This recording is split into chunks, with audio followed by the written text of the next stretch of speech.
لبيك اللهم لبيك. Assalamu alaykum va rahmatullohi va barakatuhu. Sizga Alloh taolaning salami, rahmati ham barakati bo'lsin. Mening ismim G'oli. Men sizga har bir musulmon kishisining turmushidagi eng muhim sayohati, hojni nechik durust boshqarishga kerakligini anglarga yordam etarman.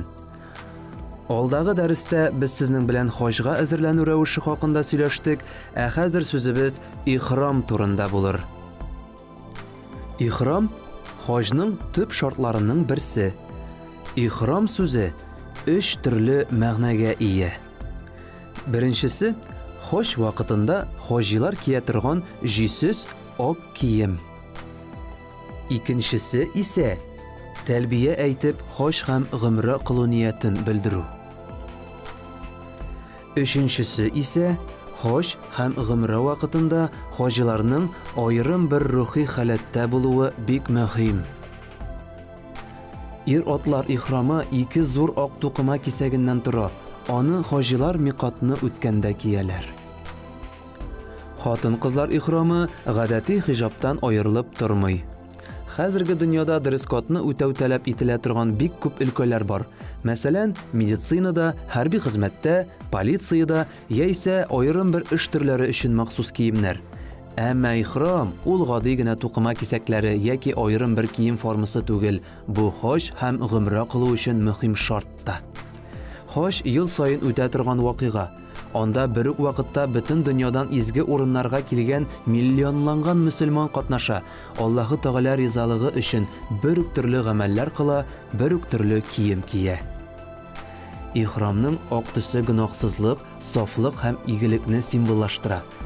Islom kishini ruhiy ham fizik chistalikni saqlarga undi. Bu ma'noda hojilarning ihromi buni to'lisincha gavdalantiradi. Ihromning birdam tusi kishilarni tegizlaw bilangina cheklanmay. Atigi yoki bu xoliqlar ham kishilar kiyimida bo'lgan tuslarga yoki boshqa o'zinchaliklarga e'tibor ettirmisha, diqqatni g'ibodatga yo'naltiradi. Ihrom yorlig'ini ham boyni, g'odiy ishchi bilan zo'r yetakchini bir darajaga qo'ya. Hoj vaqtida borisida tegiz, ustunlik hissida yoki kirisincha kimchilik hissida yo'q. Onda bu dunyo mo'lligi ahamiyatli tugil, taqvo kishi boritik ruhiy komilligi, igiligi ham qilgan izgi amallari ko'lami yog'indan ustun bo'lirga mumkin. Tan tusi moddiy boyliqlar jamiyatdagi o'rin tugil, naq mina ruhiy komillik har kishi uchun muhim sifat bo'lib turadi. Hoj musulmonlarga Alloh taolo qarshında tegiz huquqli bo'lishimizni, oqsha yonshig'ining zo'rligi tugil, birinchi shiratda ruhiy boylik ahamiyatin, bir vaqt biz boribizda Alloh taolo oldinda bo'lashagimizni ham barliq amallarimiz uchun javob berishagimizni esga tushiradi.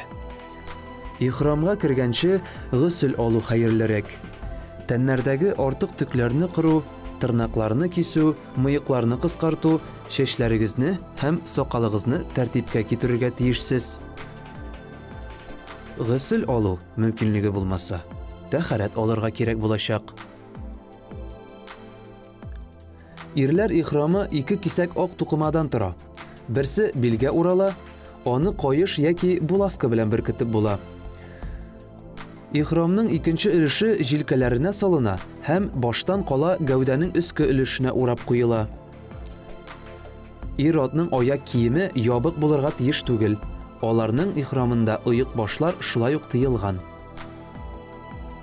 Xotin qiz uchun ihrom bo'larak islom qonunlariga negizlanib, onun g'avratin yoba, ya'ni tanni ko'rsatmay, yobishib turmay, bitdan ham qo'l shuqlaridan boshqa butun tanni qoplay turgan tilasan indi kiyim xizmat eta oladi.